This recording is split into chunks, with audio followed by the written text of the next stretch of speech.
नमस्कार दोस्तों, मैं देवेश शुक्ला आप सभी का स्वागत करता हूं आपके अपने यूट्यूब चैनल पर। मेरे प्यारे दोस्त, आज हम चर्चा करने वाले हैं एमए थर्ड सेमेस्टर के गृह विज्ञान के ऊपर। ठीक है, किसके ऊपर? तो एमए थर्ड सेमेस्टर के गृह विज्ञान के ऊपर हम चर्चा करने वाले हैं। और बात करें तो गृह विज्ञान के पेपर नंबर 1 के ऊपर हम चर्चा करेंगे, जिसका नाम है मेरे प्यारे दोस्त रिसर्च मेथडोलॉजी। ठीक है, ये आपके पेपर नंबर 1 का नाम है। तो आप जिस किसी भी यूनिवर्सिटी से एमए कर रहे हों, अगर आपका सब्जेक्ट मेरे प्यारे दोस्त होम साइंस अर्थात गृह विज्ञान है, तो आपको क्या करना है, फटाफट से जो है इस वीडियो को पूरा का पूरा देख लेना है। 1 से 2 बार सारी चीज़ें याद कर लेनी है, क्योंकि यहीं से प्रश्न आपके आने वाले हैं। अगर नहीं है तो ज़रूर चेक कर लीजिए कहीं पेपर नंबर 2, पेपर नंबर 3 या पेपर नंबर 4 का नाम तो नहीं है। ठीक है, चलिए आज इसके छोटे छोटे वीडियोस तो हमने कई सारे बना रखे थे, लेकिन सोचा क्यों ना सभी को मिलाकर एक महासंग्राम क्लास बनाई जाए, जिसको आप रिवीजन क्लास भी आराम से कह सकते हैं। ठीक है, ये आप पेपर देने के एक दिन पहले अगर दे करके चले जाते हैं तो आराम से मान के चलिए कि आपका कल्याण हो जाएगा। ठीक है, चिंता करने की बिल्कुल चिंता ही नहीं करनी है। ठीक है, चलिए अब हम बात करते हैं एक एक प्रश्नों के बारे में, कौन कौन से प्रश्न आपसे पूछे जा सकते हैं और उनका जवाब आपको कैसे देना है। ये वीडियो थोड़ा लंबी हो सकती है, लगभग 1 घंटे के आसपास की बन सकती है। तो आपको बस वीडियो को पूरा देखना है। एक बार में ना समझ में आए तो सेकंड बार में देख लेना, कोनो दिक्कत नहीं है। ठीक है, चलिए देखते हैं एक एक प्रश्न को। पहला प्रश्न मेरे प्यारे दोस्त आपसे पूछ रहा है, क्या पूछ रहा है कि सामाजिक अनुसंधान की परिभाषा बताइए। क्या पूछ रहा है मेरे प्यारे दोस्त? तो सामाजिक अनुसंधान की परिभाषा बताइए, ये आपका क्वेश्चन नंबर 1 है जो पूछ रहा है। तो इसमें आप लिखेंगे कि मोसर महोदय जी ने लिखा है, क्या लिखा है कि सामाजिक घटनाओं या समस्याओं के संबंध में नवीन ज्ञान की प्राप्ति के लिए किए गए व्यवस्थित खोज या अन्वेषण को सामाजिक अनुसंधान कहते हैं। ये किसने कहा है आपके? तो ये मोसर महोदय जी ने कहा है। इसी बात को बताते हुए बोगार्ट महोदय जी कहते हैं, क्या कहते हैं कि एक साथ रहने वाले लोगों के जीवन में निहित क्रियाशील प्रक्रियाओं का अन्वेषण ही क्या कहलाता है मेरे प्यारे दोस्त? सामाजिक अनुसंधान कहलाता है। चलिए एक एक लोगों को जानने का प्रयास करते हैं, जैसे मोसर महोदय ने क्या कहा है। तो अभी आपने सुन तो लिया, सुनने में अच्छा लगा, मुझे बड़ा बताने में बड़ा अच्छा लगा आपको, लेकिन इन चीज़ों को समझना भी ज़रूरी है, क्योंकि वहाँ पर जब आप लिखते हैं तो याद की हुई चीज़ें बिल्कुल नहीं याद आती हैं, बस वही चीज़ें याद आती हैं जिन चीज़ों को आपने समझ रखा है। तो वैसे इनको भी समझने का हम प्रयास करते हैं। तो लिखा गया है कि सामाजिक घटनाओं या समस्याओं के संबंध में, मतलब कह रहे हैं जो समाज में कई सारी घटनाएं होती हैं या समाज में कई सारी समस्याएं हमें जो देखने को मिलती हैं, उनके संबंध में मेरे प्यारे दोस्त नवीन ज्ञान की प्राप्ति के लिए किए गए व्यवस्थित खोज, मतलब नए नए ज्ञान, कौन कौन सी समस्याएं हमारे सामने आई हैं, उनको हम कैसे सुलटा सकते हैं, उनके बारे में हम कैसे ज्ञान प्राप्त कर सकते हैं, नए नए ज्ञान कैसे प्राप्त कर सकते हैं, उसके लिए कुछ व्यवस्थित खोज की जाती हैं, जिसे हम अन्वेषण भी कहते हैं मेरे प्यारे दोस्त। उसी जो वही जो खोज होती है या जो अन्वेषण होता है मेरे प्यारे दोस्त, उसी को सामाजिक अनुसंधान कह दिया जाता है। ये आपके किसने कह दिया? मोसर महोदय ने कह दिया। तो आई होप मोसर वाला यहाँ पे आपका क्लियर हो गया होगा। दूसरा जो बोगार्ट जी ने कहा है, उन्होंने कहा है कि एक साथ रहने वाले लोगों, मतलब कह रहे हैं कि जहीं भी आप जाएंगे तो देखेंगे कुछ लोग एक साथ में रहते हैं। ठीक है, कहीं गांव में चले जाइए, कहीं कस्बे में, शहर में, कहीं भी जाइए तो सभी लोग क्या होते हैं, कुछ लोग अपने आप साथ में रहते हैं। कुछ का मतलब यहाँ पे 10-20 से भी हो सकता है, 100-50 से हो सकता है, 1000-500 से भी हो सकता है और लाख 1.5 लाख से भी हो सकता है। ठीक है, तो उनके जीवन में निहित क्रियाशील प्रक्रिया, मतलब कह रहे हैं उनके जीवन में कुछ ऐसी क्रियाशील, क्रियाशील का मतलब हो रही, प्रक्रिया का मतलब क्या होता है मेरे प्यारे दोस्त? प्रक्रिया। ठीक है, का अन्वेषण, अन्वेषण मतलब मेरे प्यारे दोस्त उनकी खोज करना ही क्या कहलाता है मेरे प्यारे दोस्त? सामाजिक अनुसंधान कहलाता है। उनके बारे में जानना, उनके बारे में पढ़ना, उनके बारे में अध्ययन करना ही क्या कहलाता है? सामाजिक अनुसंधान कहलाता है। या किसने कहा है? ये तो आपके बोगार्ट्स महोदय जी ने कहा है। तो आई होप ये आपका पहला नंबर प्रश्न जो है बिल्कुल क्लियर हो गया होगा, सामाजिक अनुसंधान की परिभाषा वाला। दूसरे नंबर प्रश्न के बारे में बात करते हैं। तो दूसरा नंबर प्रश्न पूछ रहा है कि अनुसंधान समस्या को परिभाषित कीजिए। क्या पूछ रहा है? अनुसंधान समस्या के बारे में आपको बताना है और उसकी परिभाषा भी देनी है आपको यहाँ पर। तो पहले हम परिभाषा देते हैं। पहले आप लिखेंगे, टाउनसेंड महोदय जी ने जो है अनुसंधान समस्या को परिभाषित करते हुए लिखा है कि समस्या एक ऐसा प्रश्नवाचक कथन है मेरे प्यारे दोस्त, जिसमें समस्या के समाधान को प्रस्तावित किया जाता है। मतलब बताते हैं कि समस्या एक ऐसा प्रश्नवाचक कथन है, प्रश्नवाचक का मतलब एक क्वेश्चन ही है, आप तरीके से कह सकते हैं, जिसमें हम क्या करते हैं कि जो समस्या होती है मेरे प्यारे दोस्त, उसके समाधान को प्रस्तावित किया जाता है, उसके समाधान को बताने का प्रयास करते हैं।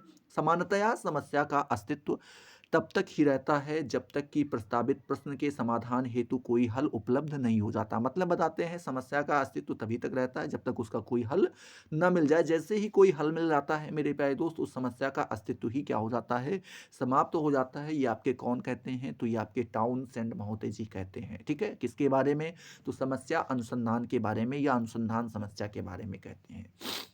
दूसरे बात करते हैं मैकगुइगन जी के बारे में। तो मैकगुइगन जी ने इसी के बारे में कहा है कि एक समाधान योग्य समस्या वह है मेरे प्यारे दोस्त जिसमें प्रश्न किया गया होता है जिसका व्यक्ति की सामान्य क्षमताओं के द्वारा उत्तर प्राप्त किया जाता है। ये आपके कौन बोलते हैं, तो ये आपके मैक कुइगन कुगुइन कुगुइन जी बताते हैं, कुइगन जी बताते हैं। मतलब यहाँ पे इनके कहने का मतलब यही है कि एक समाधान योग्य समस्या, समाधान योग्य का मतलब हुआ ऐसी समस्या जिसका समाधान हो। ठीक है, ऐसी समस्या जिसका समाधान हो, जिसमें प्रश्न किया गया होता है। क्या किया गया होता है, कोई क्वेश्चन पूछा गया होता है जिसका व्यक्ति की सामान्य क्षमताओं, मतलब एक व्यक्ति की जो नॉर्मल क्षमताएं होती हैं, जो नॉर्मल कैपेसिटी होती है मेरे प्यारे दोस्त, उसके द्वारा हम उत्तर प्राप्त कर सकते हो, वही आपका अनुसंधान समस्या कहलाता है। ये आपके कौन बताते हैं, मैक्यूगन जी बताते हैं। ठीक है, तो इस प्रकार से आप यहाँ पर ध्यान रख लीजिएगा। तीसरे आपके आ जाते हैं कार्लिंगर महोदय।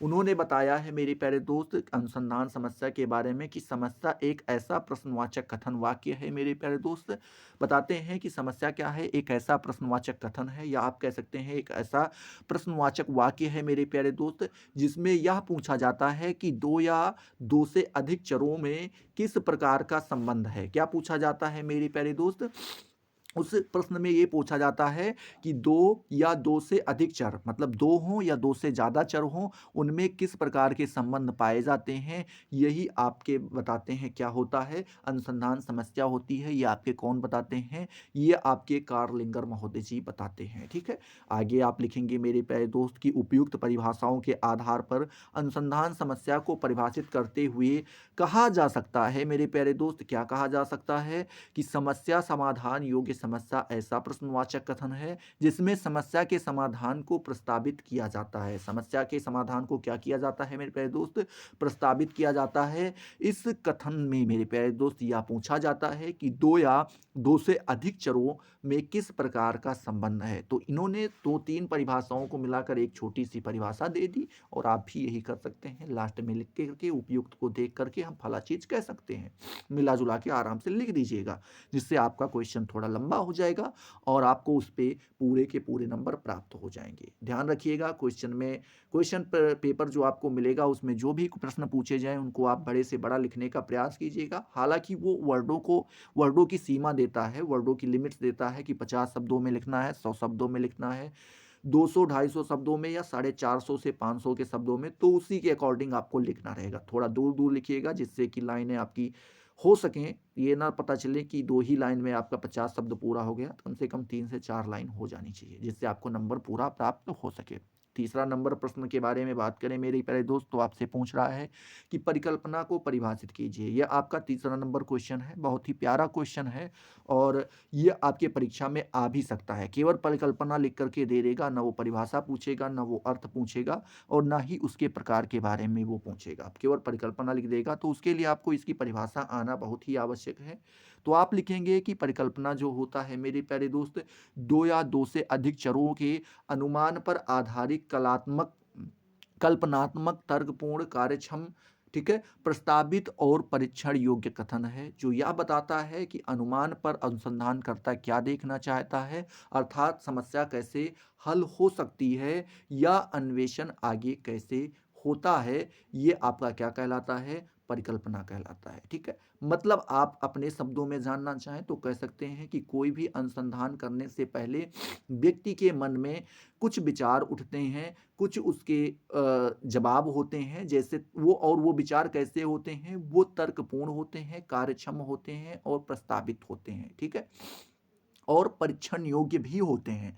मतलब कि जैसे आप मान लीजिए आपने सोचा कि आप इसकी पढ़ाई क्यों कर रहे हैं, एमए से होम साइंस से एमए आप क्यों कर रहे हैं, तो आपके पास दो कारण हो सकते हैं। या तो आप पहला कारण ये है जो सभी लोग करते हैं, विवाह हेतु।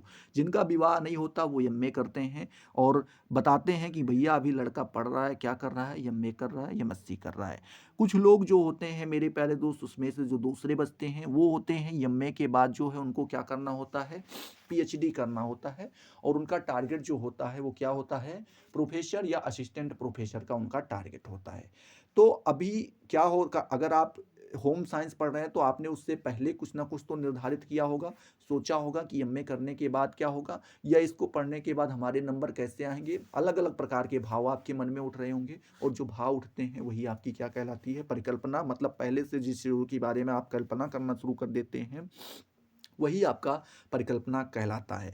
मैकगुइगन जी ने इसी के बारे में लिखा है। क्या लिखा है कि परिकल्पना एक परीक्षण योग्य कथन है। क्या बताते हैं, परिकल्पना जो है वो कैसा है, एक परीक्षण योग्य कथन है जो दो या दो से अधिक चरों की शक्तिशाली संबंध, ठीक है, शक्तिशाली संबंध के संबंध में होता है। मतलब बताते हैं दो हों या दो से अधिक चर हों, अधिक चरों के शक्तिशाली संबंध, मतलब उनके संबंध कैसे हैं, शक्तिशाली हैं, उनके संबंधों के बारे में जब हमें ज्ञान होता है तो उसे हम क्या कहते हैं, परिकल्पना कहते हैं। मैकगुइगन जी इसके बारे में बताते हैं। चलिए चौथा नंबर प्रश्न मेरे प्यारे दोस्त आपसे पूछ रहा है कि परिकल्पना के प्रकार आपको बताना है। अभी आपने परिकल्पना के बारे में सोचा, जैसे कि कोई भी चीज़ आप करते हैं उससे पहले क्या सोचते हैं, वही आपकी परिकल्पना कहलाती है। परिणाम क्या होगा, बहुत सारे प्रश्न उठते हैं, बहुत सारे जवाब भी आते हैं, तो वही आपका परिकल्पना कहलाता है। अब परिकल्पना के बारे में पूछ रहा है।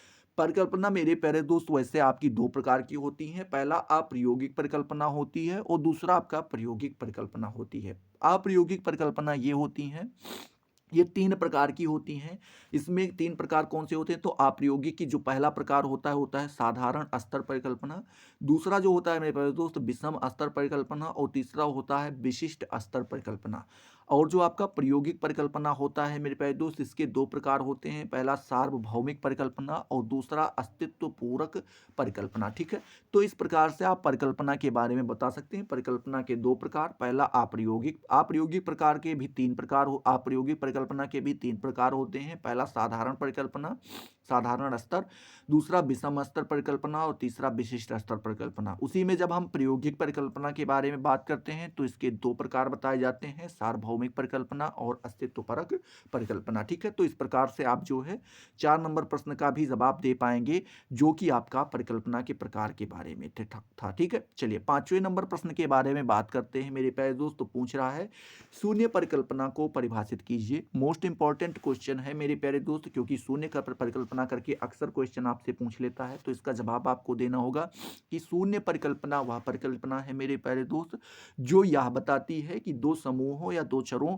का आपसी अंतर शून्य है। दो समूह या क्या मेरे प्यारे दोस्त दो चर हैं, उनका जो आपसी अंतर है वो कितना है, शून्य है। अर्थात दो चरों या दो समूहों में कोई सार्थक अंतर नहीं है, वही आपकी क्या कहलाता है मेरे प्यारे दोस्त, शून्य परिकल्पना कहलाता है। शून्य परिकल्पना को परिभाषित करते हुए कहा भी गया है, क्या कहा गया है मेरे प्यारे दोस्त, कि शून्य परिकल्पना की मान्यता यह है कि दो चरों में कोई सार्थक अंतर नहीं है। इसका निर्माण जो है अस्वीकृत होने के उद्देश्य से किया जाता है। इसका निर्माण किसके लिए किया जाता है मेरे प्यारे दोस्त, अस्वीकृत, मतलब इसको एक्सेप्ट नहीं किया जाएगा, इस उद्देश्य से क्या किया जाता है मेरे प्यारे दोस्त, इसका निर्माण करवाया जाता है, किसका, शून्य परिकल्पना का। ठीक है, तो इस प्रकार से आप 5वें नंबर प्रश्न अर्थात शून्य परिकल्पना के बारे में भी मेरे प्यारे दोस्त क्या कर सकते हैं, आप आराम से बता सकते हैं। ठीक है, चलिए अब अगला प्रश्न जो है यहाँ पर 6ठा नंबर आपसे पूछा गया है। छोटे छोटे प्रश्न हैं, बहुत छोटे छोटे प्रश्न हैं। अगर आप इस वीडियो को 2 से 3 बार देख लेंगे तो आराम से ये चीज़ें आपको रट जाएंगी। परीक्षा देने के एक दिन पहले जो है आप इन चीज़ों को जरूर देख लीजिएगा। ठीक है, अगर आप डॉक्टर राम मनोहर लोहिया अवध यूनिवर्सिटी से एमए कर रहे हैं, यूनिवर्सिटी में आपके लग रहा है, तो आप इस वीडियो को खास करके देख लीजिएगा, क्योंकि प्रश्न आपके यहीं से आने वाले हैं, कहीं अलग से आने वाले नहीं हैं। इन एक एक शब्दों से वाकिफ रहिएगा, क्योंकि ये सारे वक्त शब्द आपको आपके परीक्षा में देखने को मिलेंगे और जानने को मिलेंगे। चलिए अब हम बात करते हैं 6ठे नंबर प्रश्न के बारे में। तो पूछ रहा है मेरे प्यारे दोस्त, क्या पूछ रहा है, पूछ रहा है कि चर को परिभाषित कीजिए। ठीक है, चर को परिभाषित करना है मेरे प्यारे दोस्त, तो आप लिखेंगे इसका उत्तर क्या लिखेंगे कि चर को चल राशि भी कहते हैं। क्या कहते हैं? चल राशि भी कहा जाता है किसको? चर को। ठीक है, आगे आप लिखेंगे मैथसन महोदय जी ने इसको परिभाषित करते हुए लिखा है। क्या लिखा है कि वैज्ञानिक अन्वेषण में चर वह स्थिति या वह अवस्था है मेरे प्यारे दोस्त जिसकी मात्रा या मूल्य में परिवर्तन होता है। ठीक है, बताते हैं कौन?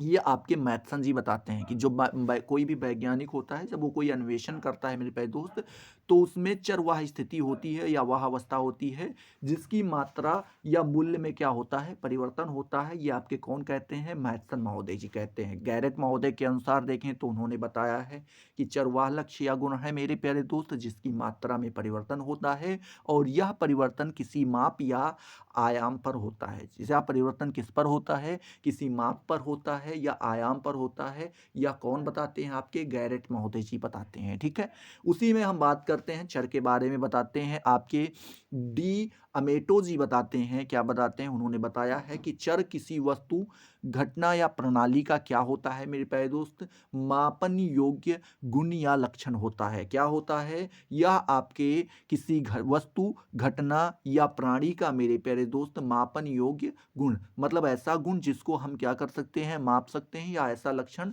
जिसको हम माप सकते हैं, वही आपका क्या कहलाता है? चर कहलाता है। यह गुण मेरे प्यारे दोस्त या लक्षण आप कह सकते हैं किसी वस्तु का भी हो सकता है, किसी घटना का भी हो सकता है, या फिर किसी प्राणी का भी हो सकता है। ये आपके कौन कहते हैं? डी अमेटो जी कहते हैं। ठीक है, तो इस प्रकार से आप इनके बारे में भी आराम से बता सकते हैं। चलिए, वहीं पर हम बात करते हैं 7वें नंबर प्रश्न के बारे में मेरे प्यारे दोस्त।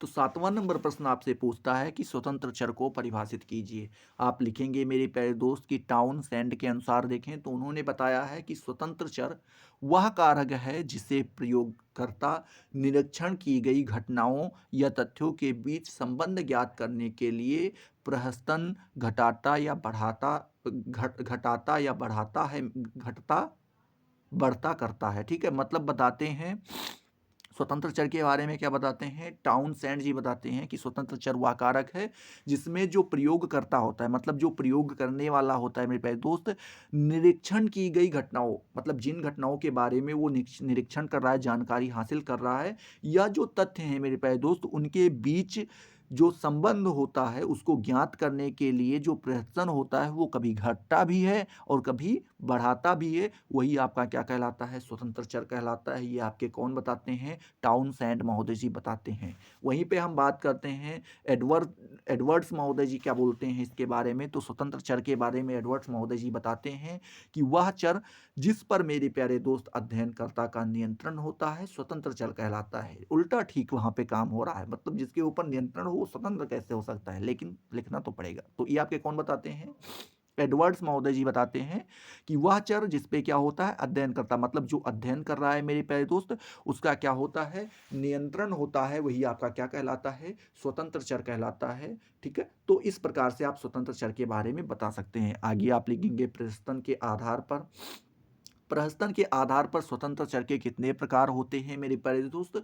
तो दो प्रकार होते हैं। पहला प्रकार बताया गया है स्वतंत्र चर ई टाइप मेरे प्यारे दोस्त, और दूसरा बताया गया है स्वतंत्र चर एस टाइप। जैसे आपके चार्जर होते हैं सी टाइप और बी टाइप। ठीक है, तो उसी प्रकार से आप यहाँ पर बता सकते हैं इसके बारे में भी। चलिए, 8वां नंबर प्रश्न बहुत छोटा मोटा बहुत प्यारा सा प्रश्न है। पूछ रहा है गुणात्मक चर क्या होता है मेरे प्यारे दोस्त? तो आप बताएंगे डी अमेटो जी ने गुणात्मक चर के बारे में बताते हुए कहा है कि गुणात्मक चर वह हैं मेरे प्यारे दोस्त जो मात्रा की दृष्टि से क्रमित नहीं किए जा सकते हैं। मतलब कह रहे हैं मात्रा की दृष्टि से आप उनको क्रम में नहीं लगा सकते हैं या मापे नहीं जा सकते हैं, आप उनको माप नहीं सकते हैं, वही आपके गुणात्मक चर कहलाते हैं। इस प्रकार के चर के उदाहरण कौन कौन से हैं? तो पहला बताया गया है विभिन्न प्रकार की प्रजातियां, धर्म, व्यवसाय आदि। इनको हम क्या कर सकते हैं मेरे प्यारे दोस्त? माप नहीं सकते हैं, और या इनको मात्रा की दृष्टि से हम क्रमित नहीं कर सकते हैं। ये आपके कौन बताते हैं? डी अमेटो जी बताते हैं। ठीक है, तो आप गुणात्मक चर के बारे में आराम से आई होप बता पाएंगे। ठीक है, 8वां नंबर प्रश्न आपका यहाँ पर क्लियर हो गया होगा। 9वें नंबर प्रश्न के बारे में चलते हैं मेरे प्यारे दोस्त। तो 9वां नंबर प्रश्न आपसे पूछ रहा है कि प्रतिदर्श का अर्थ बताइए। अच्छा क्वेश्चन है और इसको आपको ध्यान से समझ भी लेना है। गुडे एवं हार्ट महोदय जी ने प्रतिदर्श के बारे में बताते हुए बोला है, क्या बोला है कि प्रतिदर्श जैसा कि इसके नाम से स्पष्ट है, विस्तृत समूह का छोटा प्रतिनिधि है। ये क्या है मेरे प्यारे दोस्त, कोई बड़ा सा समूह है, विस्तृत समूह है, उसका एक छोटा सा प्रतिनिधि ही क्या कहलाता है, प्रतिदर्श कहलाता है। व्यक्तियों या वस्तुओं के विस्तृत समूह का एक छोटा आकार का प्रतिनिधि मेरे प्यारे दोस्त ही क्या कहलाता है, प्रतिदर्श है, जिसके आधार पर संपूर्ण जनसंख्या के लिए विश्वसनीय और अवैध निष्कर्ष निकाले जा सकते हैं। एग्जाम्पल के तौर पे आप कह सकते हैं कोई बिल्डिंग बनती है, आपने देखा होगा कि मान लीजिए ये फलानी बिल्डिंग है, ठीक है, ये मान लीजिए फलानी बिल्डिंग है। ऐसे बिल्डिंग नहीं बनती है, ठीक है, लेकिन हम बना रहे हैं, हमारे हिसाब से ये बिल्डिंग है, आपके हिसाब से हो ना हो कोई दिक्कत नहीं है, ठीक है, सीरियस मत लीजिएगा, मजाक कर रहे हैं, ठीक है। चलो मान लेते हैं ये क्या है, आपकी बिल्डिंग है, इसमें छोटे छोटे घर बनाए गए हैं। ये देखिए, एक फ्लोर, दो फ्लोर, एक फ्लोर, दो फ्लोर, तीन फ्लोर, चार फ्लोर, पांच फ्लोर, छह फ्लोर और नीचे ग्राउंड फ्लोर भी है। तो इसको बनाने से पहले एक इसका प्रतिदर्श बनाया जाता है, मतलब छोटा सा एक प्रोजेक्ट बनाया जाता है। प्रोजेक्ट में उस बिल्डिंग को बनाया जाता है और दिखाया जाता है कि सर देखो ऐसे ही बिल्डिंग बनेगी, एकदम ऐसा रहेगा, यहाँ पे ग्राउंड रहेगा, यहाँ पे पार्किंग रहेगी, ये फलाने धमाके रहेगा, तो वो प्रतिदर्श होता है। ठीक उसी प्रकार से बताते हैं कि व्यक्तियों के समूह या वस्तुओं के विस्तृत समूह, जिसको हम ला करके किसी के सामने नहीं रख सकते हैं। जैसे आप किसी समूह के बारे में बात करें, उसमें 1,500 लोग हैं, तो 1,500 लोगों को एक जगह पे थोड़ी ना जाकर दिखा सकते हैं, लेकिन उसका क्या कर सकते हैं, आप कॉपी दिखा सकते हैं। ठीक इसी प्रकार से छोटा सा आप वो दिखा सकते हैं कि भैया इससे ही ये वर्क करता है, वही आपका क्या हो जाता है, प्रतिदर्श कहलाता है। ठीक है, चलिए अब मेरे प्यारे दोस्त 10वें नंबर प्रश्न के बारे में बात करते हैं। तो पूछ रहा है कि प्रतिचयन को आपको यहाँ पर परिभाषित करना है। अच्छा क्वेश्चन है 10वां नंबर। तो इसके बारे में मेरे प्यारे दोस्त आप लिखेंगे कि बोगार्ट्स महोदय के अनुसार देखें तो उन्होंने बताया है, क्या बताया है कि पूर्व निर्धारित, क्या मेरे प्यारे दोस्त, पूर्व निर्धारित योजना के अनुसार एक समूह में से निश्चित प्रतिशत की इकाइयों का चुनाव ही क्या कहलाता है, प्रतिचयन कहलाता है। मतलब यहाँ पर अगर आप समझें तो बोगार्ट जी ने ये कहा है कि पूर्व निर्धारित योजना कोई ऐसी योजना मेरे प्यारे दोस्त जो पहले से ही निर्धारित कर दी गई हो, उसके अनुसार एक समूह में से कुछ निश्चित प्रतिशत, मतलब 2%, 5%, 10%, कुछ भी हो सकता है, 8%, 7%, कुछ भी हो सकता है, कि इकाइयों का चुनाव ही क्या कहलाता है, प्रतिचयन कहलाता है। तो आराम से आप ये बोगार्ट्स महोदय की बातों को लिख सकते हैं। ठीक है, इसी के बारे में कार्लेंगर महोदय जी ने भी प्रतिचयन के बारे में कार्लेंगर महोदय जी ने लिखा है। क्या लिखा है कि किसी जनसंख्या या समष्टि से, क्या मेरे प्यारे दोस्त बोल रहे हैं, कोई जनसंख्या है या समष्टि है, उसके प्रतिनिधित्व के रूप में प्रतिनिधि स्वरूप एक अंश चुन लेने को प्रतिचयन कहते हैं। क्या बताते हैं कि किसी जनसंख्या है या कोई समष्टि है मेरे प्यारे दोस्त, उसके प्रतिनिधि स्वरूप, मतलब कह रहे हैं कि आप पूरी जनसंख्या को तो ले नहीं जा सकते। मान लीजिए 1.5 लाख आदमी है तो 1.5 लाख आदमी को ले नहीं जा सकते, तो उसके जगह पे आप क्या करें, एक अंश उसका केवल चुन लें। ठीक है, मतलब एक अंश का मतलब हुआ कि जैसे 5%, 10% कुछ भी आप चुन सकते हैं, उतना ले लें और ले जा करके आप आराम से दिखा सकते हैं। जैसे एग्जाम्पल के तौर पे आपके यहाँ पे चावल पकता है, नहीं पकता है, तो चावल जब पकता है तो आप पूरे चावल को उलट के तो देखते नहीं कि पक गया कि नहीं पक गया। क्या करते हैं, थोड़ा सा एक किनारे से हल्का सा उठाते हैं, उसको हाथ में हल्का सा ऐसे मसल के देख लेते हैं कि भैया पक गया, तो बता देते हैं पूरा चावल पक गया। अब इससे ऐसा तो करेंगे नहीं कि सारे चावल को एकदम खखोंड रहे हैं, देखें भैया पका कि नहीं पका। ठीक है, तो वही आपका क्या कहलाता है, प्रतिचयन कहलाता है। चलिए अब हम बात करते हैं 11 नंबर प्रश्न के बारे में। तो 11 नंबर प्रश्न पूछ रहा है, देव निदर्शन की परिभाषा दीजिए। देव निदर्शन की आपको यहाँ पर परिभाषा देनी है मेरे प्यारे दोस्त। तो आप लिखेंगे कि देव निदर्शन को संयोगिक या यादृच्छिक निदर्शन भी कहते हैं। क्या कहते हैं, संयोगिक या फिर यादृच्छिक निदर्शन भी कहते हैं। देव निदर्शन वह निदर्शन है मेरे प्यारे दोस्त जिसमें समग्र की प्रत्येक इकाई के चुने जाने के समान अवसर होते हैं। क्या होते हैं, समान अवसर होते हैं। इसमें समग्र की इकाइयों के व्यक्तिगत महत्व को समाप्त कर उसके स्थान पर संभावना को प्रतिष्ठ नहीं, ये थोड़ा कट गया हमें लग रहा है,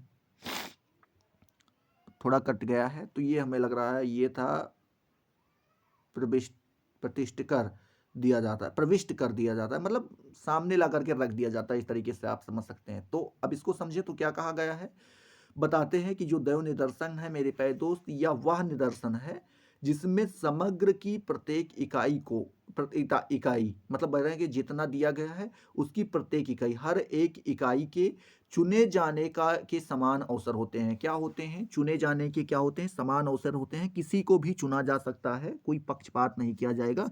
ठीक है, बताते हैं कि इसमें समग्र की इकाइयों के व्यक्तिगत महत्व को समाप्त कर उनके स्थान पर संभावना को प्रतिष्ठित कर दिया जाता है। मतलब कह रहे हैं कि किसी को व्यक्तिगत रूप पर नहीं चुना जाएगा, जैसे आजकल के समय में हो रहा है ना कि फलाने भैया के लड़के हैं तो इनको पहले कर दिया जाए, इनका काम निपटा दिया जाए, और ये फलाने भैया के नहीं है, इनको हम नहीं जानते हैं तो इनको बाद में निपटाएंगे। तो इस प्रकार का कोई वो नहीं होगा, सभी के लिए समान होगा, किसी को भी वो वहां पे चुन सकते हैं, किसी को भी उठा सकते हैं। ठीक है, चलिए, ये आपका क्या होता है? दैव निदर्शन कहलाता है। इसी के बारे में मेरे प्यारे दोस्त आपके कौन, आपके पार्टन महोदय जी लिखते भी हैं। क्या लिखते हैं कि दैव निदर्शन विधि का उपयोग उस समय माना जाता है मेरे प्यारे दोस्त जब चुनाव की विधि ऐसी हो कि समग्र की प्रत्येक इकाई का तत्व के चुने जाने का समान अवसर हो। मतलब बताते हैं दैव निदर्शन विधि का हम उपयोग कब करते हैं?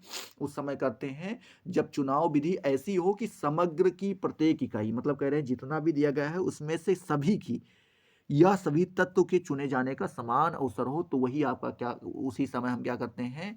दैव निदर्शन विधि का उपयोग करते हैं। ये आपके कौन बताते हैं?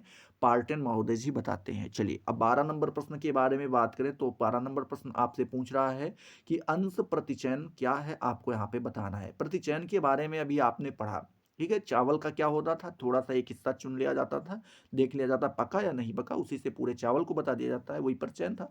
अब यहाँ पर आपसे पूछ रहा है अंश प्रतिचयन के बारे में, तो यहाँ पर आप लिखेंगे कि यह वह प्रतिचयन या विधि है मेरे प्यारे दोस्त जिसमें समष्टि के गुणों या विशेषताओं के आधार पर अंशों या वर्गों से विभाजित करके प्रत्येक अंश के आकस्मिक, क्या मेरे प्यारे दोस्त, जितने भी अंश हैं उनके आकस्मिक प्रतिचयन किया जाता है। ठीक है, इस विधि के द्वारा अध्ययन इकाइयों का चयन करते समय इस बात का ध्यान रखा जाता है कि विभिन्न अंशों या वर्गों में उसी अनुपात में अध्ययन या इकाइयों का चुनाव हो जिस अनुपात में इकाइयां समष्टि में विद्यमान है। मतलब बताते हैं अंश प्रतिचयन का मतलब आप ये कह सकते हैं कि जैसे आपने मान लीजिए कि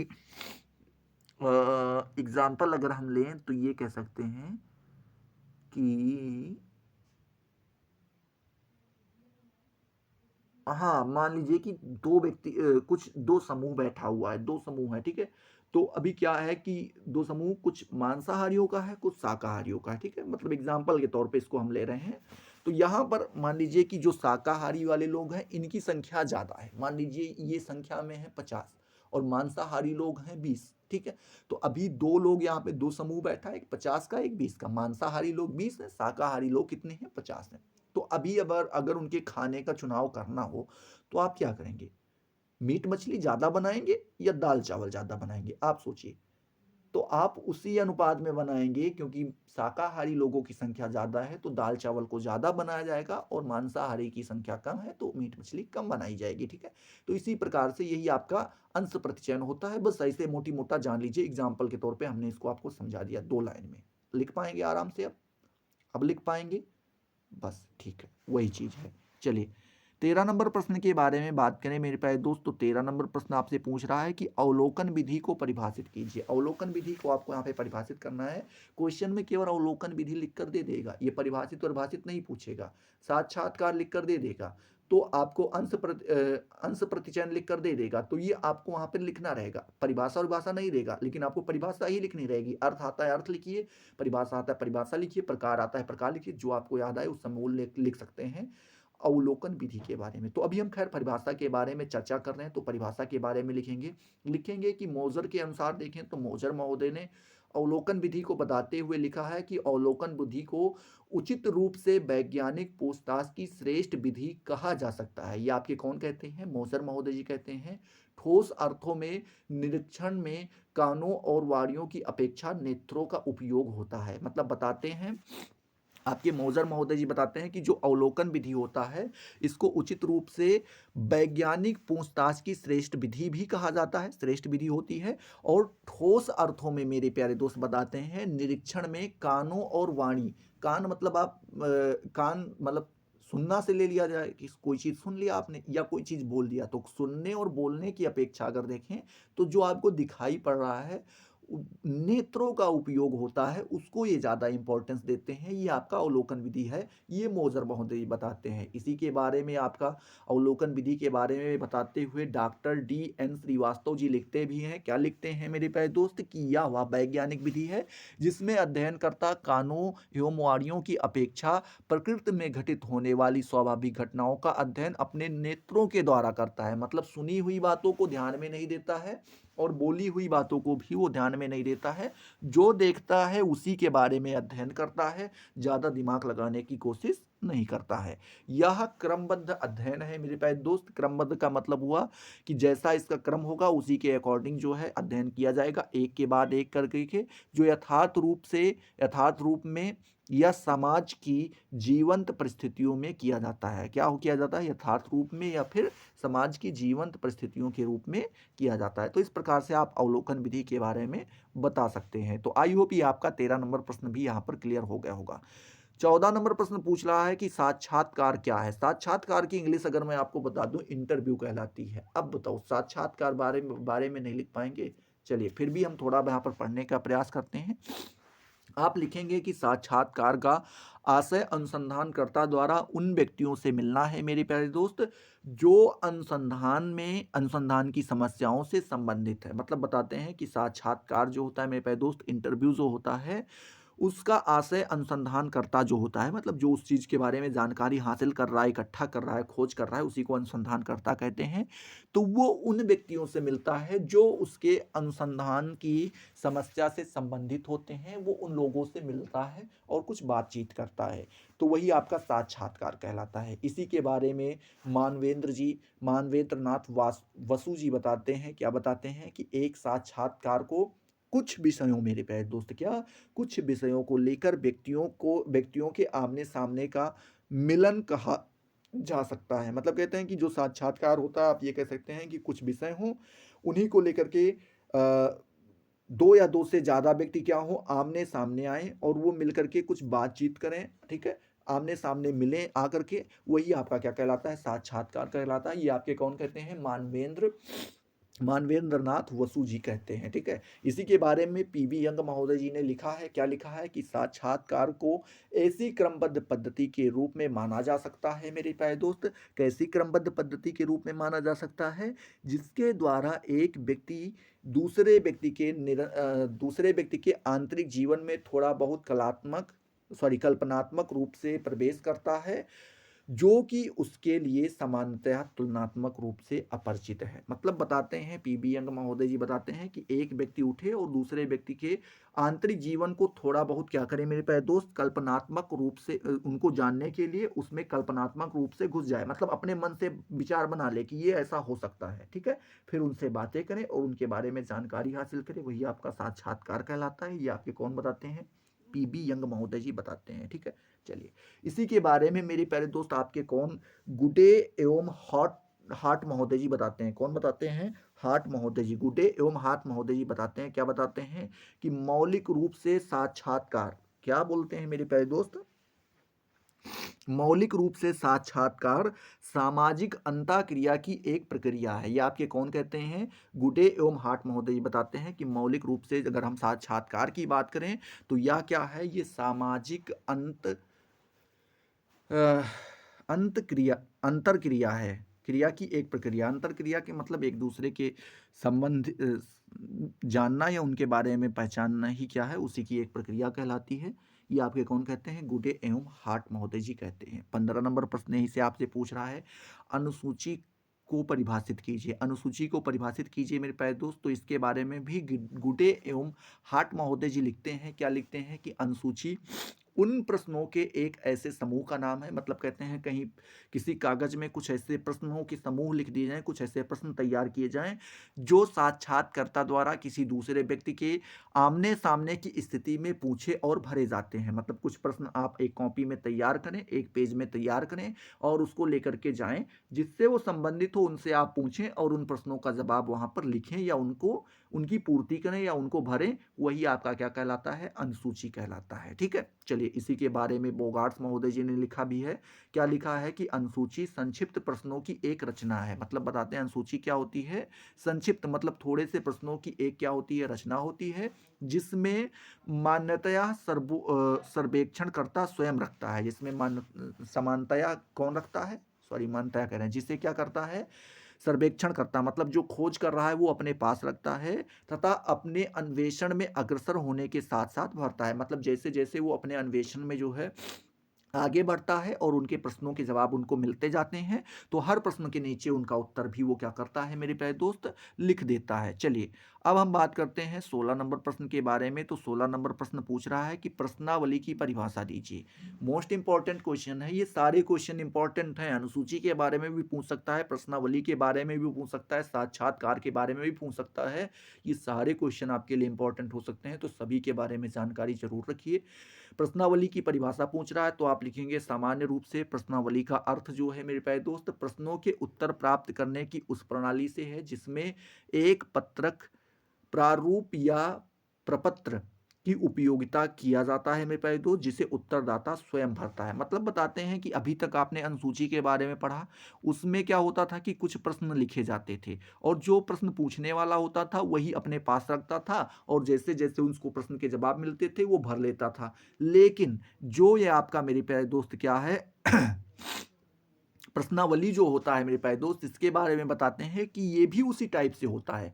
बस इसमें जो अनुसंधान करता होता है, जो पूछने वाला होता है वो नहीं भरता है, जो जवाब देने वाला होता है वो भरता है। ये आपको यहाँ पे ध्यान में रखना है, दोनों में केवल इतना फर्क होता है। चलिए ठीक है, अब आगे आप लिखेंगे पीबी यंग महोदय जी ने प्रश्नावली को परिभाषित करते हुए लिखा है। क्या लिखा है कि मापन योग्य सामाजिक घटना के अध्ययन में समाज वैज्ञानिक प्रश्नावली को प्रमुख रूप से सहायक यंत्र के रूप में प्रयुक्त करते हैं। क्या बताते हैं कि जो मापन योग्य सामाजिक घटना होती है मेरे प्यारे दोस्त, ऐसी सामाजिक घटना जिसका मापन किया जा सकता है, उसके अध्ययन में क्या करते हैं?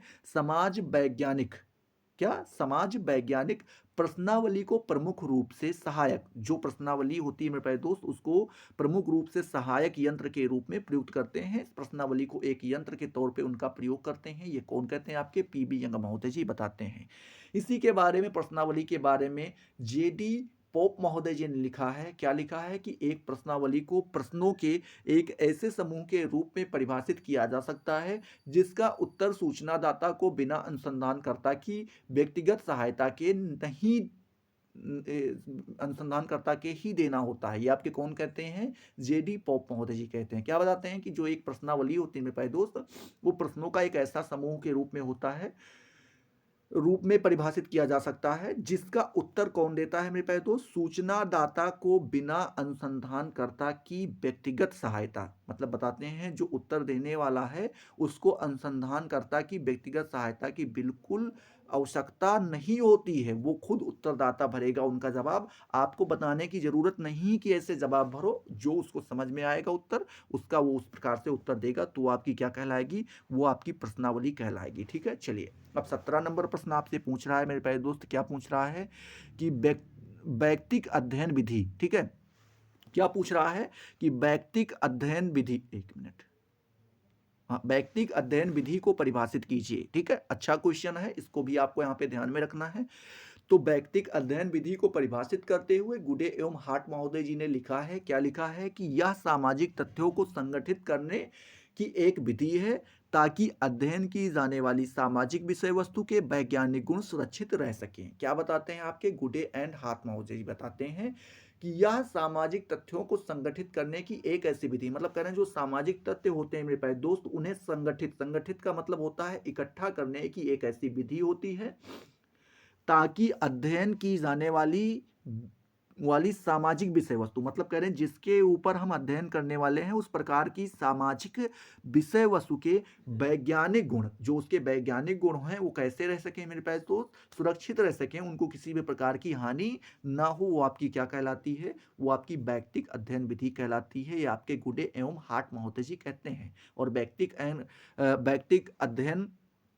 वैयक्तिक अध्ययन विधि को परिभाषित करते हुए पीबी यंग महोदय जी लिखते हैं, क्या लिखते हैं कि वैयक्तिक अध्ययन विधि किसी सामाजिक इकाई के जीवन की खोज तथा विवेचना की पद्धति है, भले वह इकाई व्यक्ति,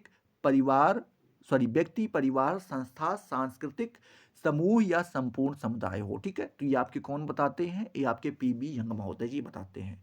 अगले आपके आ जाते हैं बिसेंज महोदय जी। तो बिसेंज तथा बिसेंज महोदय, देखिए बिसेंज तथा बिसेंज जो महोदय लिखा जाता है, जैसे पीबी गुडे एवं हार्ट बताया गया, तो गुडे और हार्ट दो व्यक्तियों ने मिलकर के किया। उसी में बात करें बिसेंज एवं बिसेंज, तो बिसेंज दोनों पति पत्नी दोनों लोगों ने मिलकर किया, तो इनको यहाँ पे कह दिया गया बिसेंज एवं या बिसेंज तथा बिसेंज महोदय के अनुसार। ठीक है, तो इन्होंने क्या बताया, वैयक्तिक अध्ययन को परिभाषित करते हुए लिखा कि वैयक्तिक अध्ययन पद्धति गुणात्मक विश्लेषण का वह स्वरूप है जिसमें एक व्यक्ति, एक स्थिति अथवा संस्था का सावधानी पूर्वक तथा पूर्व अवलोकन किया जाता है।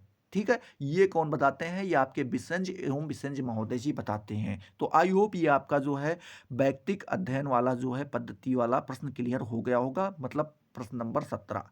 बात करते हैं यहीं पर प्रश्न नंबर 18 के बारे में। तो पूछ रहा है कि मापनी का अर्थ बताइए। मापनी का अर्थ तो आप लिखेंगे इंग्लिश और इंग्लिश के अनुसार देखें मेरे प्यारे दोस्त, तो उन्होंने बताया है कि एक मापनी मापन की वह युक्ति है मेरे प्यारे दोस्त जिससे उद्दीपक वस्तु की तुलना एक प्रमाणिक टेस्ट, क्या मेरे प्यारे दोस्त, एक प्रमाणिक टेस्ट जिसमें कुछ नियमों के अनुसार अंक होते हैं से करके अंक या गणितीय मूल्य दिए जाते हैं जो उद्दीपन वस्तु के परिणाम का प्रतिनिधित्व करते हैं, वही आपकी क्या कहलाती है, मापनी कहलाती है। मतलब कहते हैं मापनी या मापन आप कह सकते हैं मेरे प्यारे दोस्त, मापनी मापन वह युक्ति है जिसमें क्या करते हैं, उद्दीपन वस्तु की तुलना जो है कैसे करता है, प्रमाणित टेस्ट से करता है। और प्रमाणित टेस्ट कैसा होता है, उसमें कुछ नियम के अकॉर्डिंग अंक निर्धारित किए जाते हैं मेरे प्यारे दोस्त, वो अंक गणितीय मूल्य पर होते हैं। ठीक है, तो उसी के अकॉर्डिंग क्या किया जाता है, उन पे नंबर भी दिया जाता है और उद्दीपन वस्तु के परिणाम का प्रतिनिधित्व करते हैं,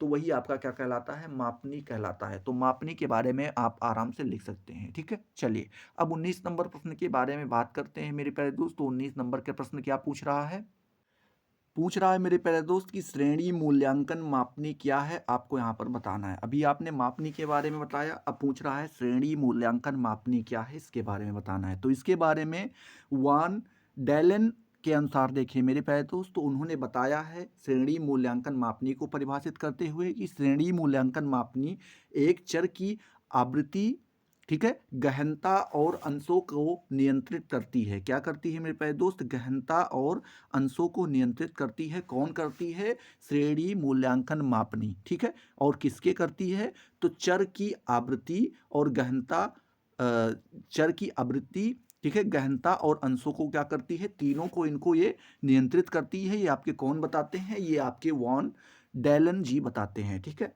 चलिए अब अगले आपके आ जाते हैं मेरे प्यारे दोस्त, कौन, आइजनेक जी देखें। तो आइजनेक एवं साथियों के अनुसार देखें मेरे प्यारे दोस्त, तो उन्होंने बताया है कि श्रेणी मूल्यांकन मापनी वह बहु स्तर वाली मापनी है मेरे प्यारे दोस्त जिस पर श्रेणी मूल्यांकन करने वाला व्यक्ति एक विशेषता के अंशों को आत्मगत रूप, ठीक है, आत्मगत रूप में व्यवस्थित करता है। आगे आप लिखेंगे यहाँ पर रूप होना चाहिए, देखिए ये यहाँ पे जो टाइप मिस्टेक हो गया होगा किसी तरीके से, तो यहाँ पे आप रूप कर लीजिएगा। ठीक है, क्या करते हैं, रूप में व्यवस्थित करता है। बहुधा इस प्रकार की मापनियों में 5 या 6 अवस्थाएं होती हैं। ठीक है, ये यहाँ पे होना चाहिए था। तो बताते हैं कि बहुत से इस प्रकार की बहुधा इस प्रकार की जो मापनियां होती हैं मेरे प्यारे दोस्त, इनके कितनी अवस्थाएं होती हैं, 5 से 6 या 5 या 6 अवस्थाएं होती हैं जो बताते हैं प्रयोज्य को मौखिक रूप से बताई जाती हैं। क्या होती हैं? प्रयोज्य को किस तरीके से मौखिक रूप से बताई जाती हैं अथवा लिखित रूप में होती हैं। ठीक है, तो इस प्रकार से आप बता सकते हैं श्रेणी मूल्यांकन मापनी के बारे में। ठीक है, चलिए अगला प्रश्न जो है 20 नंबर पूछ रहा है श्रेणी मूल्यांकन मापनी के प्रकार को आपको यहाँ पर बताना है मेरे प्यारे दोस्त। ठीक है, तो आप लिखेंगे कि श्रेणी मूल्यांकन मापनी के कुछ प्रकार कुछ प्रमुख प्रकार निम्नलिखित यहाँ पर बताए गए हैं। पहला जो बताया गया वो बताया गया है आंकिक रेटिंग स्केल। क्या मेरे प्यारे दोस्त? आंकिक रेटिंग स्केल ये पहला प्रकार होता है। दूसरा ग्राफ मापनी ये दूसरा प्रकार होता है। प्रमाणित मापनी ये तीसरा प्रकार होता है। और चौथा बताया है बाधित चयन श्रेणी मूल्यांकन मापनी ये चौथा प्रकार होता है। तो आप यहाँ पर श्रेणी मूल्यांकन मापनी के 4 प्रकार आराम से बता सकते हैं। यहीं पर हम बात करते हैं 21 नंबर प्रश्न के बारे में मेरे प्यारे दोस्त। तो आप लिखेंगे 21 नंबर प्रश्न के बारे में कि वर्गीकृत या नामित, ठीक है, क्या वर्गीकृत या नामित मापनियां क्या होती हैं आपको यहाँ पर बताना है मेरे प्यारे दोस्त। तो आप लिखेंगे कि इस प्रकार की मापनियों को शाब्दिक मापनी या नकारात्मक मापनी भी कहा जाता है। क्या कहा जाता है? वर्गीकृत या नामित मापनियां जो होती हैं मेरे प्यारे दोस्त, इनको हम क्या कहते हैं? शाब्दिक मापनी भी कहते हैं, या मेरे प्यारे दोस्त नामात्मक, नकारात्मक पीछे हम बोल दिया शायद, ठीक है, तो वो ध्यान रखिएगा, नामात्मक मापनी भी कहते हैं। इसमें व्यक्तियों या वस्तुओं को विभिन्न वर्गों या भागों में क्या किया जाता है मेरे प्यारे दोस्त? वर्गीकृत किया जाता है या बांटा जाता है, इसीलिए इसे वर्गीकृत मापनी भी कहा जाता है। मापनी की इस सरलतम विधि से वस्तुओं, घटनाओं या तथ्यों को किसी विशेषता या गुण के आधार पर अलग अलग वर्गों या समूहों जो रख दिया जाता है। ठीक है, तो इस प्रकार से यहाँ पर आप बताएंगे वर्गीकृत मापनी या फिर नामित मापनी के बारे में। ठीक है, आगे आप लिखेंगे मेरे प्यारे दोस्त, तथा प्रत्येक वस्तुओं, व्यक्ति या घटना की पहचान के लिए उसे कोई नाम, कोई संख्या या कोई चिन्ह दे दिया जाता है। तो ये आपका हो गया 21 नंबर प्रश्न का जवाब। 22 नंबर प्रश्न यहीं पे पूछ रहा है कि अनुपात मापन या मापनियों से आप क्या समझते हैं, आपको यहाँ पर बताना है। ठीक है, चलिए किसके बारे में मेरे प्यारे दोस्त? ठीक है, क्या पूछ रहा है कि अनुपात मापन या मापनियों से आप क्या समझते हैं, आपको यहाँ पर बताना है। तो मेरे प्यारे दोस्त आप लिखेंगे कि यह सबसे अधिक प्रचलित तथा लोकप्रिय मापनी है, क्योंकि इसके द्वारा मापन अत्यंत यथार्थ और शुद्ध रहता है। किसके द्वारा रहता है मेरे प्यारे दोस्त? तो अनुपात मापन या मापनियों के द्वारा जो भी माप निकलता है मेरे प्यारे दोस्त, जो मापन निकलता है वो क्या रहता है? सबसे ज़्यादा शुद्ध रहता है, और मेरे प्यारे दोस्त ये सबसे ज़्यादा यथार्थ भी माना जाता है। मापन का यह वस्तुनिष्ठ, विश्वसनीय और वैज्ञानिक निरपेक्ष शून्य बिंदु है। क्या बताते हैं? जो मापन का ये वस्तुनिष्ठ है, या जो विश्वसनीयता है मेरे प्यारे दोस्त, या जो वैज्ञानिक निरपेक्ष है, ये क्या है? शून्य बिंदु है। इस शून्य बिंदु का संबंध किसी घटना, शोध, गुण अथवा विशेषता की शून्य मात्रा से होता है। इस मापनी के द्वारा हम दो स्थानों या विशेषताओं के मध्य दूरी का अनुपात पता लगाते हैं मेरे प्यारे दोस्त, तथा यह कह सकते हैं कि एक स्थान की तुलना में दूसरा स्थान कितना अधिक पास या दूर है। ठीक है, तो इस प्रकार से आप अनुपात मापन या फिर मापनियों के बारे में आराम से बता सकते हैं। यहीं पर हम बात करते हैं 23 नंबर प्रश्न के बारे में मेरे प्यारे दोस्तों। 23 नंबर प्रश्न आपसे यहाँ पर पूछ रहा है कि प्रक्षेपण का अर्थ बताइए। प्रक्षेपण का अर्थ बताना है, तो मेरे प्यारे दोस्त आप लिखेंगे पेज महोदय के अनुसार। तो पेज महोदय जी प्रक्षेपण को बताते हैं, क्या बताते हैं कि अपनी प्रवृत्तियों और गुणों को दूसरी पर आरोपित करना एवं देखना ही क्या कहलाता है मेरे प्यारे दोस्त? प्रक्षेपण कहलाता है। मतलब बताते हैं जो अपनी आपकी प्रवृत्ति हैं, जो आपके गुण हैं, उसको क्या करें आप? दूसरों पर आरोपित कर दें, ले जाकर के दूसरों के ऊपर उठा के छोड़ दें वही, या आप उनको दूसरों पर देखें, वही आपका क्या कहलाता है? प्रक्षेपण कहलाता है। इसी के बारे में कोलमहन महोदय जी ने बताया है कि प्रक्षेपण वह सुरक्षात्मक प्रक्रिया है मेरे प्यारे दोस्त, जिसके द्वारा एक व्यक्ति अनजाने तौर पर ठीक है, अनजाने तौर पर पहली बात क्या? व्यक्ति अपनी कमियों, त्रुटियों एवं कुकृत्यों का दोष दूसरों पर थोपता है, ये पहला हो जाता है। दूसरा बताते हैं बताते हैं व्यक्ति अपने अस्वीकार आवेगों विचारों और इच्छाओं को दूसरे पर आरोपित कर देता है मेरे प्यारे दोस्त। यही आपका क्या कहलाता है, प्रक्षेपण कहलाता है। तो आप यहाँ पर कोलमैन के अनुसार भी आराम से बता सकते हैं। ठीक है, चलिए अब 24 नंबर प्रश्न आपसे पूछ रहा है टीएटी क्या है मेरे प्यारे दोस्त, आपको यहाँ पर बताना है। तो लिखेंगे कि टीएटी प्रक्षेपण विधि के द्वारा व्यक्ति के व्यवहारों के मूल्यों में निहित आवश्यकताओं मानसिक संघर्षों एवं शील गुणों को अभिव्यक्त करना है। व्यक्ति को स्वयं व्यक्ति को स्वयं इसके बारे में कुछ पता नहीं होता है। ठीक है, यह प्रवृत्तियों व्यक्तियों के जीवन के अंतरंग के संबंध में रखती है। ठीक है, फिर आगे लिखेंगे बहिरंग से नहीं। ठीक है, फिर आगे आप लिखेंगे अतः व्यक्ति संभवतः इन आंतरिक प्रवृत्तियों को अपनी कल्पनाओं की रचना द्वारा ही प्रक्षेपित करता है। मतलब बताते हैं जो टीएटी होता है मेरे प्यारे दोस्त, यह प्रवेक्षण विधि द्वारा व्यक्ति के व्यवहार के क्या होती है मेरे प्यारे दोस्त, मूल में, मूल का मतलब आप कह सकते हैं जड़ में मेरे प्यारे दोस्त, निहित आवश्यकताएं जो होती हैं।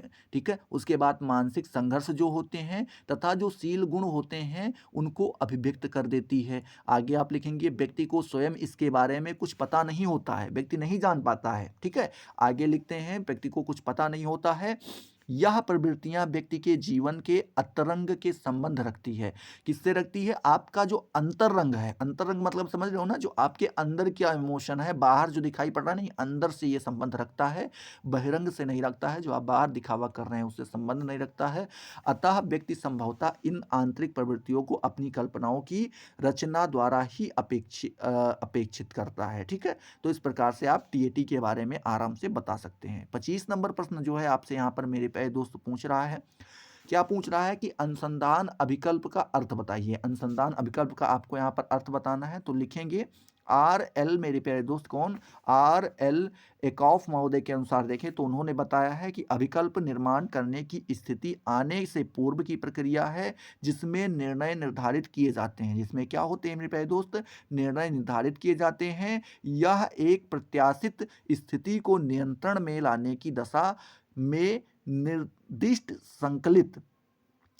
संकल्पित पूर्वाभास प्रक्रिया है। ठीक है, ये आप इस प्रकार से बता सकते हैं किसके, अनुसंधान अभिकल्प के बारे में। इसी अनुसंधान अभिकल्प के बारे में बताते हुए सेल्टिस जहोदा जी लिखते हैं मेरे प्यारे दोस्त, क्या लिखते हैं, सेल्टिस जहोदा तथा उनके सहयोगी जी लिखते हैं, क्या लिखते हैं कि एक अनुसंधान अभिकल्प एक ढंग में दत्त संकलन, क्या मेरे प्यारे दोस्त, दत्त संकलन तथा विश्लेषण हेतु स्थितियों का विन्यास है जिसका लक्ष्य जो है मेरे प्यारे दोस्त अनुसंधान उद्देश्य के कार्यक्रम में मितव्यय की प्रासंगिकता को संयुक्त करना है। ठीक है, ये आपके कौन लिखते हैं, ये आपके सेल्टिज और जहोदा और उनके सहयोगी जी लिखते हैं। पीबी यंग महोदय जी इसी अनुसंधान अभिकल्प को लिखते हैं, क्या लिखते हैं कि एक अनुसंधान अभिकल्प एक अनुसंधान का व्यवस्थित नियोजन तथा निर्देशन है। मतलब बताते हैं कि जो अनुसंधान होगा मेरे प्यारे दोस्त वो किस प्रकार से किया जाएगा और उसका क्या निर्देशन होना, कैसे किया जाएगा, इसके बारे में ही जानकारी देना क्या कहलाता है,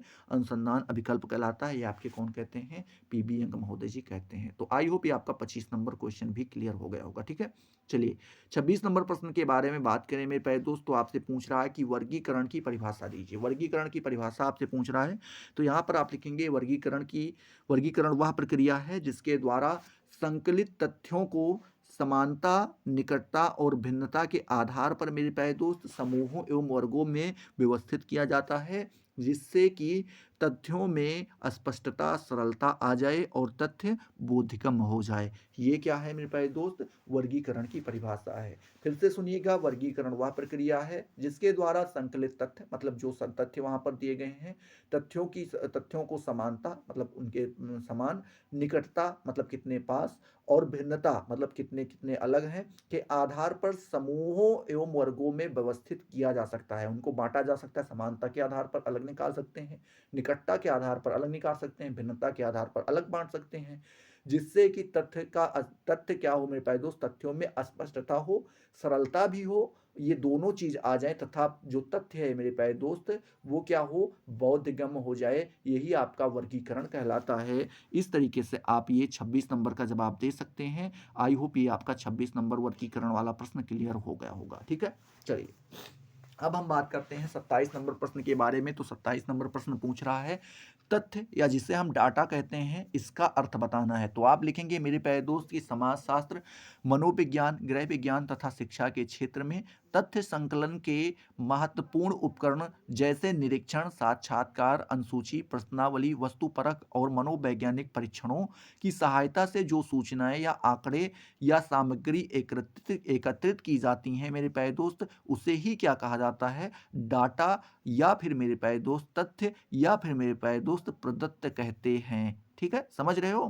क्या बता रहे हैं कि जो समाजशास्त्र होता है, मनोविज्ञान होता है, गृह विज्ञान होता है तथा शिक्षा के क्षेत्र में तथ्य संकलन, मतलब तथ्य संकलन का मतलब हुआ तथ्यों को इकट्ठा करने के महत्वपूर्ण उपकरण जिससे हम क्या करते हैं, कुछ उपकरण हैं जिसके द्वारा हम तथ्य का संकलन करते हैं, तथ्य को इकट्ठा करते हैं, जैसे निरीक्षण कर करके, साक्षात्कार करके, अनुसूची के द्वारा, प्रश्नावली के द्वारा, वस्तुपरक के द्वारा और मनोवैज्ञानिक परीक्षणों की सहायता से जब हम जो सूचनाएं या आंकड़े जो होते हैं मेरे प्यारे दोस्त, या जो सामग्री होती हैं, उन्हीं को जब हम एकत्रित करते हैं तो वही हमारा तथ्य कहलाता है, वही मेरा डाटा कहलाता है, वही हमारा जो है क्या कहलाता है मेरे प्यारे दोस्त, प्रदत्त कहलाता है। ठीक है, तो इस प्रकार से आप तथ्य के बारे में बता सकते हैं। चलिए 28 नंबर प्रश्न के बारे में बात करें तो पूछ रहा है कि प्रतिवेदन का अर्थ बताइए। क्या पूछ रहा है? प्रतिवेदन का अर्थ बताना है। तो आप लिखेंगे अनुसंधान। प्रतिवेदन का अर्थ है अनुसंधान की रिपोर्ट। क्या है मेरे प्यारे दोस्त? अनुसंधान की रिपोर्ट। जब कोई अनुसंधानकर्ता एक समस्या विशेष पर अनुसंधान कार्य पूर्ण कर लेता है मेरे प्यारे दोस्त, तब वह अपने इस किए गए अनुसंधान कार्य पर वैज्ञानिक विधि के पदों और वह वैज्ञानिक अनुसंधान के नियमों के आधार पर एक विवरण रिपोर्ट लिखता है मेरे प्यारे दोस्त, जिसे ही हम क्या कहते हैं? अनुसंधान प्रतिवेदन कहते हैं। आराम से आप इनको लिख सकते हैं, समझ सकते हैं, बता सकते हैं। वहीं पर हम बात करें 29 नंबर प्रश्न के बारे में। तो 29 नंबर प्रश्न आपसे पूछ रहा है, क्या पूछ रहा है मेरे प्यारे दोस्त की सारणियन किसे कहते हैं, आपको यहाँ पे बताना है। बहुत अच्छे अच्छे प्रश्न हैं, ये क्वेश्चंस पूछे जा सकते हैं, बस इनको समझना जरूरी है। ठीक है, तो आप लिखेंगे सारणियन वह प्रक्रिया है जिसमें आंकड़ों के स्तंभों और पंक्तियों में क्रमबद्ध किया जाता है। मतलब क्या बताते हैं? या वह प्रक्रिया जिसमें हम आंकड़ों को क्या करते हैं? स्तंभ और पंक्ति। स्तंभ, इसको स्तंभ कहा जाता है और इसको क्या कहा जाता है? पंक्ति कहा जाता है। इसमें हम क्या करते हैं मेरे प्यारे दोस्त? क्रमबद्ध करते हैं। ये देखिए, ये स्तंभ हो गए और ये आपकी क्या हो गई? पंक्तियां हो गई। तो इसमें हम क्या करते हैं? इनको क्रमबद्ध करते हैं। यही आपका सारणियन कहलाता है। चतुर्वेदी महोदय जी ने सारणियन को परिभाषित करते हुए लिखा है मेरे प्यारे दोस्त, क्या लिखा है कि दो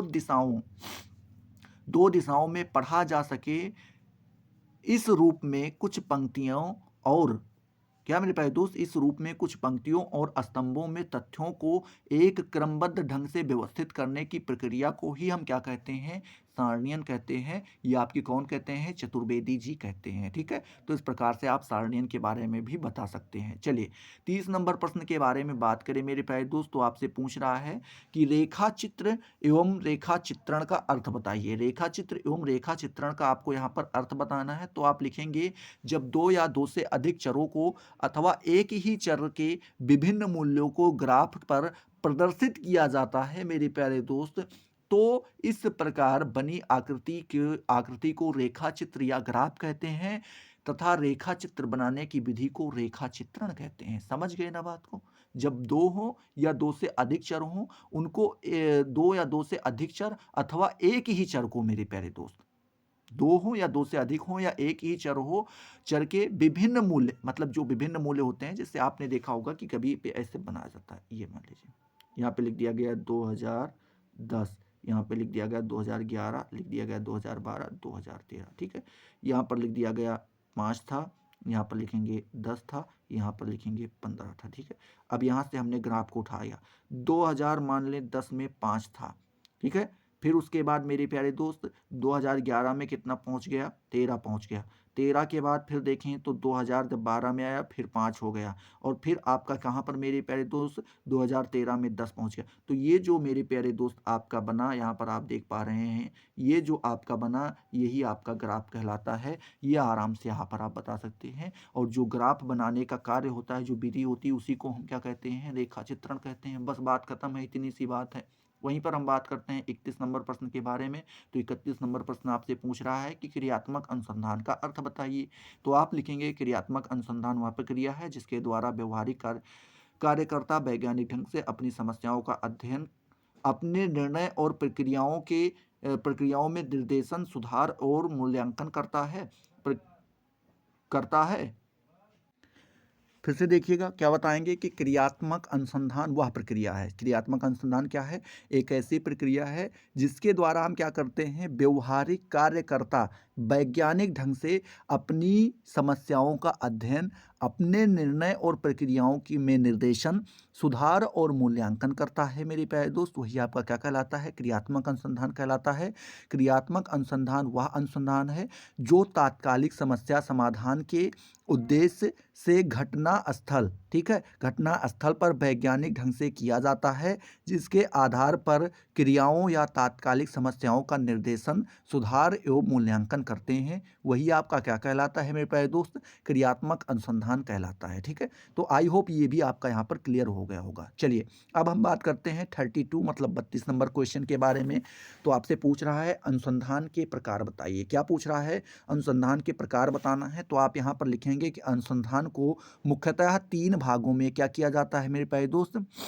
3 भागों में अथवा मिश्रित भागों में विभाजित किया जा सकता है। पहला यहाँ पर बताते हैं ऐतिहासिक अनुसंधान, दूसरा बताते हैं विवरणात्मक अनुसंधान और तीसरा बताते हैं मेरे प्यारे दोस्त प्रायोगिक अनुसंधान। ये 3 प्रकार अनुसंधान के बताए जाते हैं। वहीं पे बात करें एडवर्ड तथा क्रानबैक ने अनुसंधान को समस्याओं के स्वरूप के आधार पर 4 भागों में विभाजित किया। किसने किया है? एडवर्ड तथा क्रानबैक जी ने जो है समस्याओं के स्वरूप के आधार पर इसको कितने भागों में? 4 भागों में बांटा है। पहला भाग बताया है सर्वेक्षण अनुसंधान, दूसरा बताया है अनुप्रयुक्त अनुसंधान, तीसरा बताया है प्रविधि अनुसंधान और चौथा बताया है सूक्ष्म अनुसंधान। ठीक है, तो इस प्रकार से आप 4 प्रकार यहाँ पर इस तरीके से बता सकते हैं। चलिए 33 नंबर प्रश्न के बारे में बात करें तो आपसे पूछ रहा है मेरे प्यारे दोस्त की अवलोकन के गुण एवं दोष बताइए। तो पहले आप हेडिंग डालेंगे अवलोकन के गुण एवं दोष। गुण रहेगा आपका हेडिंग। तो पहला गुण बताएंगे स्वाभाविक अध्ययन, दूसरा बताएंगे उपयुक्त अध्ययन, तीसरा बताएंगे गहन अध्ययन, चौथा बताएंगे पक्षपात रहित अध्ययन, पांचवा बताएंगे निरीक्षक अध्ययन, निरीक्षक को सुविधा, और छठा बताएंगे वस्तुनिष्ठ अध्ययन। ठीक है, इसमें जो दोष हैं मेरे प्यारे दोस्त, दोष वो कौन कौन से हैं? तो पहला बताया गया है तटस्थता का अभाव, दूसरा बताया गया है सीमित क्षेत्र, तीसरा बताया गया है दलबंदी का खतरा, ठीक है, चौथा बताया गया है निरीक्षकों की कठिनाई, पांचवा बताया गया है अवलोकनकर्ता के प्रति संदेह और छठा बताया गया है व्यक्तिगत पक्षपात का प्रभाव। ठीक है, तो ये आपके यहाँ पे 6 दोष भी आप आराम से बता सकते हैं। चलिए 34 नंबर प्रश्न आपसे पूछ रहा है मेरे प्यारे दोस्त कि प्राथमिक समकों से आप क्या समझते हैं? प्राथमिक समकों के संकलन की विभिन्न विधियां बताइए। ठीक है, तो मेरे प्यारे दोस्त पहले आप हेडिंग डालेंगे प्राथमिक समंक। ठीक है, इसमें आप लिखेंगे कि इस प्रकार के आंकड़े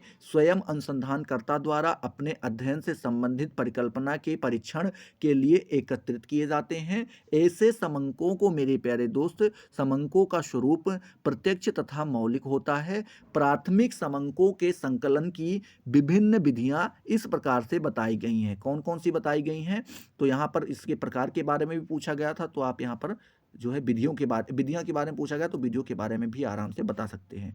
पहली विधि बताई गई है प्रेक्षण विधि, दूसरा साक्षात्कार विधि, तीसरा अनुसूची, चौथी प्रश्नावली विधि और पांचवा व्यक्तिगत अध्ययन पद्धति। ये 5 प्रकार की विधियां जो है आपकी यहाँ पर जो है प्राथमिक समंकों के संकलन की जो विधियां बताई गई हैं, ये 5 विधियां यहाँ पर बताई गई हैं। चलिए अब हम बात करते हैं 35 नंबर प्रश्न के बारे में। तो पूछ रहा है मेरे प्यारे दोस्त कि प्रतिवेदन लेखन के विभिन्न चरणों को बताइए। तो लिखेंगे प्रतिवेदन लेखन के 3 चरण होते हैं। पहला प्राथमिक भाग होता है, दूसरा मुख्य भाग और तीसरा अंतिम भाग। बात करते हैं प्राथमिक भाग के बारे में प्यारे दोस्त, तो इसमें लिखेंगे कि इसके अंतर्गत शीर्षक, सारांश, मुख्य शब्द, विषय वस्तु की सूची, सारणी एवं अंकों की सूचियां। ठीक है, फिर आगे आप लिखेंगे भूमिका, आभार अभिव्यक्ति एवं संक्षेप की सूची आती है। ठीक है, दूसरा जो मुख्य ग्रंथ होता है मेरे प्यारे दोस्त, इसमें आप लिखेंगे कि इसके अंतर्गत परिचय, साहित्यिक अनुरीक्षण, पुनरीक्षण, ठीक है, अनुसंधान की विधियां, उसके बाद प्राप्त तथ्य, फिर चर्चा एवं विश्लेषण, फिर उसके बाद मेरे प्यारे दोस्त निष्कर्ष एवं सिफारिश आदि लिखी जाती हैं। तीसरा जो मेरे प्यारे दोस्त भाग होता है, वो होता है अंतिम भाग। इसमें आप लिखेंगे कि इसके अंतर्गत परिशिष्ट, टिप्पणी, ठीक है, संदर्भ और अनुसूची आदि आती हैं। तो इस प्रकार से आप जो है 35 नंबर प्रश्न का भी जवाब आराम से दे पाएंगे। 36 और आज का आखिरी प्रश्न जो है मेरे प्यारे दोस्त आपसे पूछ रहा है, वर्गीकरण के उद्देश्य आपको यहाँ पर बताने हैं। तो लिखेंगे, पहला उद्देश्य ये बताया गया है कि संकलित तथ्यों की जटिलता और व्यापकता से उत्पन्न कठिनाइयों को दूर करने के लिए उन्हें सरल और संक्षिप्त बनाना। ये पहला उद्देश्य हो जाता है वर्गीकरण का। दूसरा उद्देश्य जो होता है मेरे प्यारे दोस्त, वो होता है प्राप्त तथ्यों के बीच विद्यमान समानता, ठीक है, प्राप्त तथ्यों के बीच विद्यमान समानता और असमानता को स्पष्ट करना, ये वर्गीकरण का दूसरा उद्देश्य हो जाता है। तीसरा उद्देश्य पूछ रहा है मेरे प्यारे दोस्त कि विभिन्न वर्गों और श्रेणियों का इस प्रकार निर्माण करना जिससे तथ्यों का संतुलन अध्ययन किया जा सके। मेरे प्यारे दोस्त, ये तीसरा उद्देश्य हो जाता है वर्गीकरण का। और जो चौथा उद्देश्य बताया जाता है, वो बताया जाता है तथ्यों का सारणीयन करने के लिए एक स्पष्ट आधार प्रस्तुत करना, ठीक है, ये आपका चौथा। और पांचवा और आखिरी उद्देश्य जो हो जाता है, वो हो जाता है विश्लेषण तथा विवेचन के लिए तथ्यों को व्यवस्थित रूप प्रदान करना। ये 5 प्रकार के उद्देश्य हो जाते हैं वर्गीकरण के। तो आई होप ये आपके सारे के सारे क्वेश्चन यहाँ पर क्लियर हो गए होंगे। अगर क्लियर हो गए हैं तो फटाफट वीडियो को लाइक करो, अपने दोस्तों के साथ शेयर करो। अभी तक अगर आपने चैनल को सब्सक्राइब नहीं किया मेरे प्यारे दोस्तों, सब्सक्राइब कर दो, जिससे आपको सारी नोटिफिकेशन मिलती रहे और आप उनसे लगातार लाभान्वित होते रहें। तो चलिए अगले वीडियो में मिलते हैं नए जोश नए टॉपिक के साथ। तब तक के लिए जय हिंद, जय भारत।